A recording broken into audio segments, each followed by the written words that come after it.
Salve, salve, meus amigos e minhas amigas aqui do Focado no Edital. Aqueles que ainda não tive o prazer de conhecer, me chamo Igor Daltro. Sou professor de Direito Administrativo, de Estatuto, de Ética, com mais de 10 anos, quase 15 anos de experiência na preparação de candidatos de concursos públicos. Sou duplamente especializado em Direito Administrativo, inclusive pela Escola da Magistratura, aqui do meu querido estado do Rio de Janeiro. E eu venho aqui hoje no Focado no Edital para iniciar o nosso curso de questões voltado para o seu concurso do Pedro II. Veja, nós vamos trabalhar ao longo desse nosso curso questões de administração pública direta e indireta, já nesse bloco. Vamos trabalhar a lei antiga de licitações, a lei nova de licitações, a lei de processo administrativo, a lei de acesso à informação, o estatuto da pessoa com deficiência. Tantos são os temas, tantos são as questões que nós vamos trabalhar e nossa. Mas hoje nós vamos começar por administração pública direta e indireta, organização administrativa. 5 questões que eu trago aqui para vocês. Então, sem maiores delongas, vamos lá para o nosso conteúdo. Está aqui, curso de questões, direito administrativo. Professor Igor Daltro, eu estou disponível para vocês nas redes sociais. Nesse exato momento, você dá um pause na aula, vai lá no Instagram, escreve Professor Igor Daltro. Professor mesmo, não bota prof não. Professor Igor Daltro. Você vai me achar, acredite, aquela pessoa lá sou eu. Como diz o meu tio, eu já fui o cachorro do rei. Agora, no máximo, eu sou o rei dos cachorros, né, pessoal? Então, eu tô bem diferente, tô de terno e gravata, cabelo curto, barba menor, mas sou eu mesmo, tudo bem? Eu não atualizei a foto, deixei a antiga. Beleza, pessoal? Então, vamos lá para a nossa primeira questão. A primeira questão, muito tranquila, diz o seguinte: o Ministério do Trabalho e Previdência, que compõe a administração pública federal, Bom, pessoal, a administração pública, nós sabemos que ela é subdividida em administração pública direta e administração pública indireta. Na administração pública direta, nós temos a União, os 26 estados, o Distrito Federal e os 5.568 municípios que o nosso Brasilzão, esse Brasil varonil, possui. Pois bem, o Ministério do Trabalho e Previdência, e aí, inclusive, às vezes as questões elas não vão estar atualizadas nesse sentido, porque as reformas ministeriais são muito comuns. Por exemplo, no governo anterior do presidente Jair Bolsonaro, não existia Ministério, por exemplo, da Fazenda, existia Ministério da Economia, ocupado pelo Paulo Guedes. Hoje voltou a ser Ministério da Fazenda, que é o nome mais clássico, ocupado pelo Fernando Haddad do governo do Lula. O Ministério do Trabalho e Previdência também não existia até dado momento. Estava tudo na pasta do Ministério da Economia. Agora nós temos o Ministério da Previdência. Então, de qualquer maneira, apesar do nome variar, Ministério do Trabalho, Ministério da Previdência, Ministério do Trabalho e Previdência, tudo na pasta do Ministério da Economia, tanto faz, apesar do nome variar, todos esses são exemplos, assim como as secretarias de Estado, como a Polícia Federal, como a Receita Federal, como o Colégio Pedro II, são exemplos de órgãos da administração direta federal. São organismos criados dentro de uma pessoa jurídica. A União é uma pessoa jurídica, tanto que é chamado de ente federativo.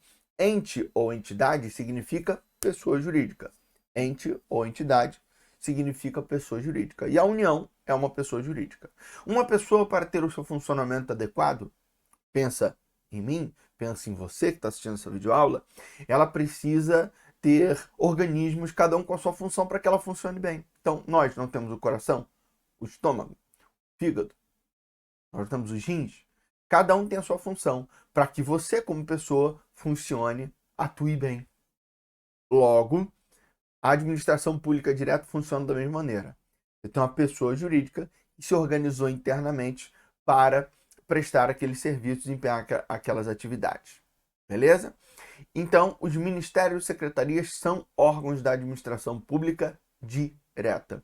E aí, olhando aqui as alternativas, a gente consegue fazer uma eliminação bem tranquila, bem rápida aqui sobre esses órgãos. Vamos lá. Entidade. Dizer que o Ministério é entidade está errado, porque não é um órgão. Dizer que é uma empresa pública é a mesma coisa que falar entidade, que empresa pública é uma das 4 entidades da administração pública indireta, que nós vamos ver já já, e autarquia é outra das 4 entidades da administração indireta. Então, naturalmente, só sobrou para a gente o quê? A alternativa A, que é o nosso gabarito. O Ministério do Trabalho e Previdência é um órgão público despersonalizado. E por que despersonalizado? Porque não possui personalidade. E ali tá parecendo um L, né? Vamos lá. Meu toque não permite. Personalidade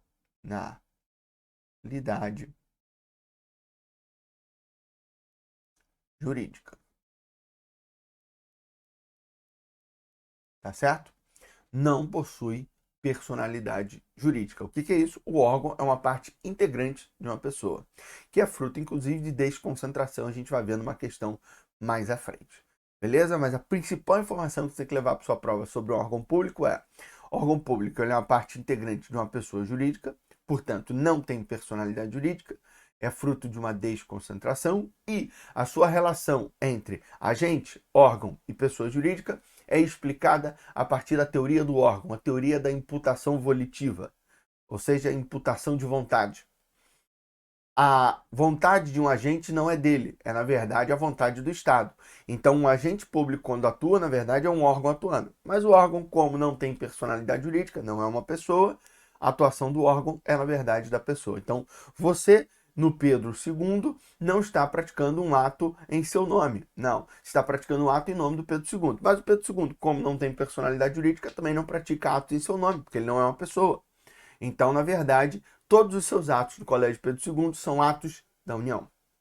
Beleza? Teoria do órgão que explica isso. Essas são as informações mais relevantes para você levar para sua prova sobre órgãos públicos. Seguindo para a nossa segunda questão, a gente já começa a falar da parte que tende a ser mais cobrada nas suas provas de administração pública, de organização administrativa. Por quê? O modelo de administração pública direta não deu certo. Mas não deu certo por quê, professor? Eu queria entender por que você diz que não deu certo. Porque é o seguinte, você tem pessoa jurídica, né? E cria órgãos dentro dela. Quando você vai criando órgãos, se organizando internamente, naturalmente você gera uma cadeia hierarquizada. Então, um político, tipo o presidente da República, seja ele qualquer que seja, o lado da direita ou da esquerda, ele tem o poder de interferir não diretamente em você, professor em sala de aula, por exemplo, lá no Pedro II, ou você, servidor do Pedro II atendendo a secretaria. O presidente não te dá uma ordem direta, mas ele dá a ordem para o ministro da Educação, que dá para o secretário de Educação, que dá para fulano, chegou no diretor do Pedro II, da tua escola, chegou no coordenador, chegou em você e nos servidores. Quer dizer, chegou em você e nos professores, aliás. Está fazendo concurso para servidor do Pedro II. Entenderam? Então, pessoal, por que eu estou te falando isso? Porque este modelo passou a ser criticado porque um político que não entende, às vezes, das pastas que estão abaixo dele, tem um poder muito grande de interferir nos assuntos que estão abaixo dele. Logo, eu tenho que criar um modelo alternativo. Qual é esse modelo alternativo? Foi, ao invés de desconcentrar criando órgãos públicos, foi feita a descentralização. A criação de entidades administrativas. Eu peguei algumas atividades que eu queria que não sofresse mais essa interferência tão grande política e joguei para a administração pública indireta. Ao invés de gerar uma estrutura hierarquizada criando órgãos, eu criei uma estrutura lateralizada, criando pessoas ao lado. Então não existe hierarquia entre as entidades da administração indireta e os órgãos ou os entes da federação na administração direta. O que existe é apenas um vínculo. A ideia é: eu te criei para fazer isso, você está fazendo? Tô. Maravilha. Como? Não se meta. Então, quando foram criadas a primeira dessas entidades, que é a autarquia, ou são as autarquias, INSS, Banco Central, CVM, CAD, agências reguladoras, DETRANS, algumas guardas municipais, aqui do Rio de Janeiro, por exemplo, é uma. Então, quando foram criadas essas figuras, elas têm uma autonomia em relação à administração pública, à chefia do executivo. Beleza? Mas essa não é a única entidade criada na administração indireta. Mas daqui a pouco eu falo das outras.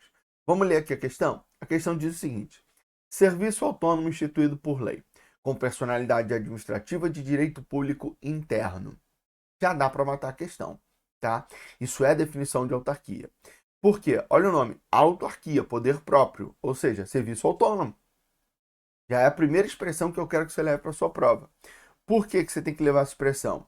Porque isso aí está no artigo 5º, inciso 1, do Decreto 200 de 1967. Tá? E ela é uma pessoa jurídica de direito público interno, realmente. Por quê? É como se fosse parte da administração pública direta.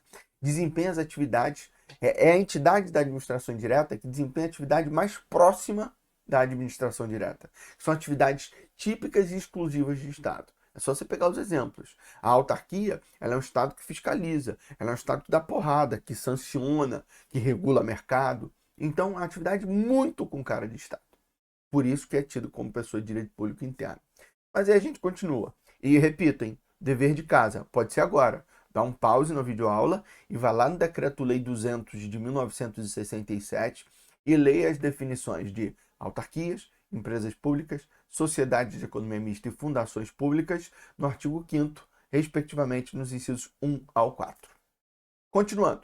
Possuidor de orçamento próprio e autonomia financeira, sem subordinação hierárquica, além de patrimônio e receitas próprias, capaz de executar atividades típicas de administração pública, ou seja, possuidor de atribuições estatais específicas, que requeiram, para seu melhor funcionamento, uma gestão administrativa e financeira descentralizada. Bom, as informações se referem a, e o gabarito aqui, como eu já disse, é autarquia, alternativa A. Professor, e essas outras aí são o quê? Vamos lá.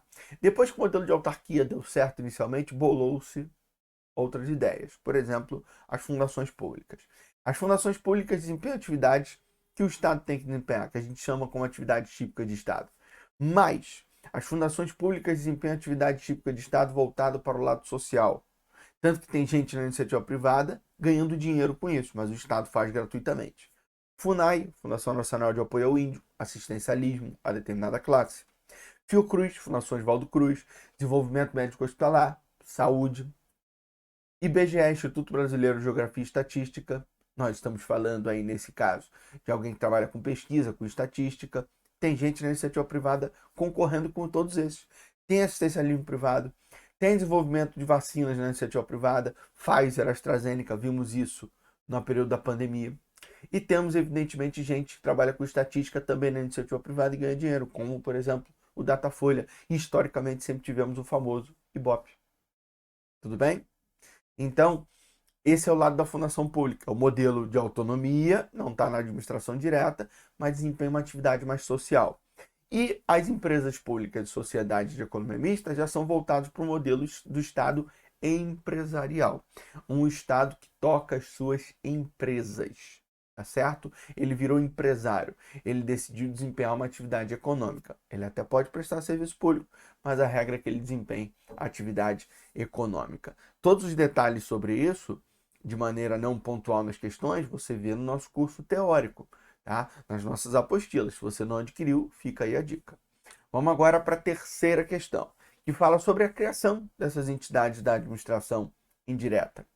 Bom, as autarquias, já vou antecipar, são criadas por lei específica. As empresas públicas de sociedade de economia mista têm que ter uma autorização por lei específica, mas como é modelo de um Estado empresário, tem que fazer que nem eu, que tenho 2 empresas, fiz para abrir minhas empresas. Na verdade, tenho 3, né? Tenho uma educacional, para essa minha atividade como professor, eventualmente preciso emitir as notas pelos serviços que presto, e tenho a minha agência de automóveis e a minha oficina. Então, não é piada não, é verdade mesmo, pessoal, tá? De uns anos para cá resolvi fazer esses investimentos e acabo estando lá frequentemente, enfim, o boi só engorda os olhos do dono, né? Então a gente não pode deixar solto. Aí eu tô por lá. Mas, inclusive se você me adicionar em redes sociais, você vai ver isso. Eu tô te falando isso por quê? Porque, veja, como que nós abrimos uma empresa? A gente tem que pegar o ato constitutivo da empresa, que no caso de uma empresa limitada é o chamado contrato social, e registrar na junta comercial. Quando você registra na junta comercial, pronto, pá, nós temos ali uma abertura da empresa, tá bom? O Estado empresarial ele tende a ser tratado igual a iniciativa privada. Então veja, por força dos princípios que ele responde, ele tem que ter autorização em lei. Afinal de contas, o princípio da legalidade diz que a administração só faz o que ele autoriza. Então tem que ter uma lei específica dizendo está autorizada a criação de uma empresa pública. Tipo, Empresa pública. BNDES, Correios, Embrapa, Embratur, Embraer, Casa da Moeda, Caixa Econômica Federal. Sociedade Econômica Mista, Banco do Brasil, Petrobras, SEDAI, Conlurb. Até recentemente nós tínhamos a Eletrobras, mas foi privatizada. Então, o Estado, para criar qualquer uma dessas entidades, tem que ter uma lei autorizando, dizendo, pode criar a Petrobras. Aí pega o ato constitutivo, registra no cartório, ela está criada. Uma fundação pública fica em cima do muro. Por quê? Nós temos dois tipos de fundações públicas. A fundação pública de direito público, que vai ter as características de uma autarquia, então vai ser criada como uma autarquia, por lei específica. E a fundação pública de direito privado, aquela que vai ter características tipo de empresa pública, aí vai ser autorizada por lei específica e registrar os atos constitutivos. Lembrando que a área de atuação das fundações é definida por lei complementar. Questão na tela. Joana, prefeitura do município Alfa, deixa eu sair aqui da frente, após reunião com os secretários municipais, decidiu que o município necessitava de uma empresa para a prestação de serviços de indiscutível relevância para a população.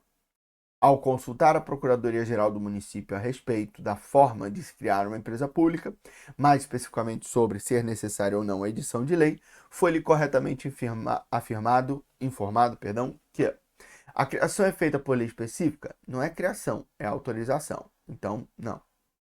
B. A instituição autorizada por lei específica é essa aqui. Tá? Vou ler as outras. Vai que tem alguma mais completa, né? Falando da lei mais registro. Vamos lá. C. Criação é feita por escritura pública, não dependendo de lei? Depende de lei. Sim. D. A criação é feita por decreto do Poder Executivo, não dependendo de lei? Depende de lei, sim. E. A instituição é feita por lei. Com posterior edição de decreto específico de criação, não tem esse decreto. Basta a lei autorizando e registrar os atos constitutivos. Então, a instituição é autorizada por lei. O gabarito é a alternativa B de bola. Vamos à questão 4. Questão interessante que vai trazer para a gente o seguinte. Ela diz assim, enquanto as autarquias públicas são pessoas jurídicas de direito público, as empresas públicas são consideradas pessoas jurídicas de direito privado, cujo capital é. Vamos lá. Existem 3 distinções entre uma empresa pública e uma sociedade de economia mista, que é o famoso CAFO. Ou, se você preferir a treta, FOFOCA, de baixo para cima. Tá bom? O que é isso, pessoal? Entre empresa pública e sociedade de economia mista, nós temos a primeira diferença, que é o capital votante. A segunda diferença é a forma jurídica. A terceira diferença é o foro processual. Então, galera, vamos lá. O capital votante de uma empresa pública é 100% público. Já o capital votante de uma sociedade de economia mista é majoritariamente público, ou seja, metade mais uma ação.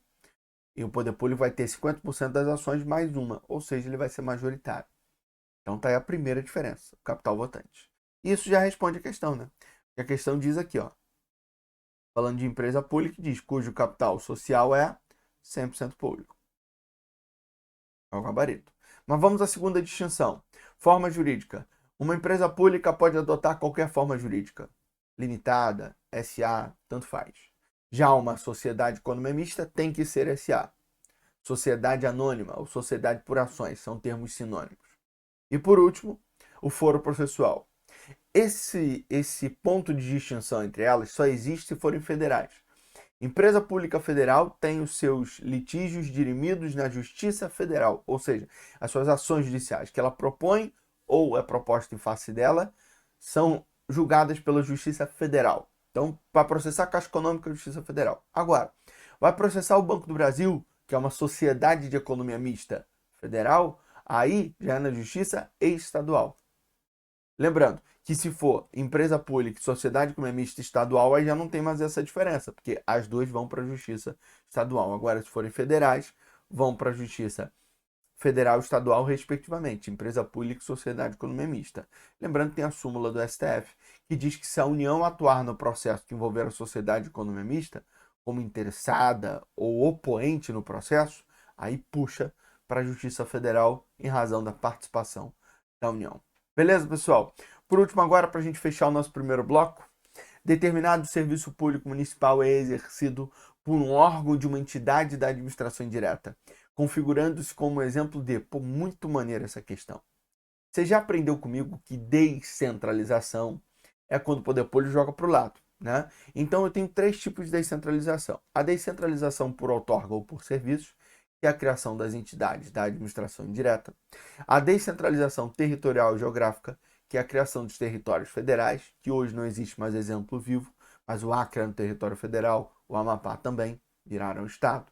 Quando cria-se um território federal, ele passa a ter natureza jurídica, características, enquadramento no direito de uma autarquia.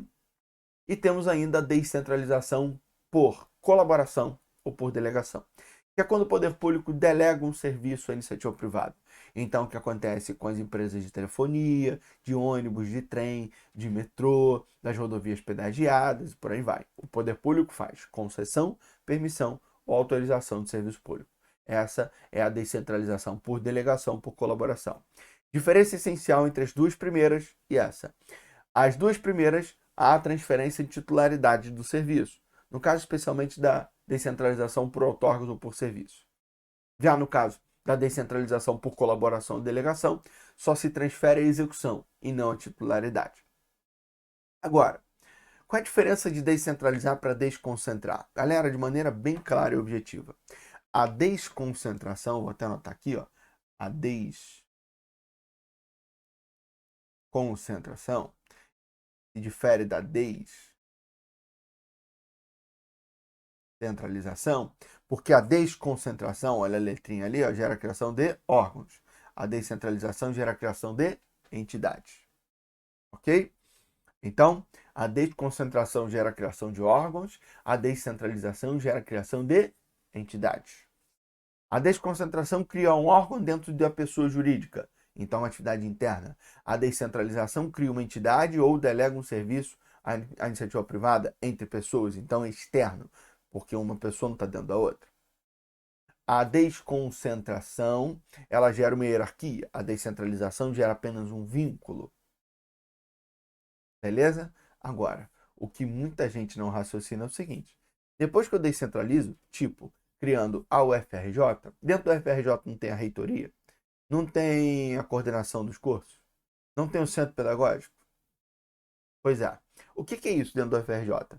Seções, departamentos, são órgãos criados dentro da UFRJ. E é o que a questão está falando. A questão está falando que determinado serviço público municipal é exercido por um órgão de uma entidade, ou seja, um órgão de uma entidade da administração indireta. Então, se é uma entidade da administração indireta, eu descentralizei.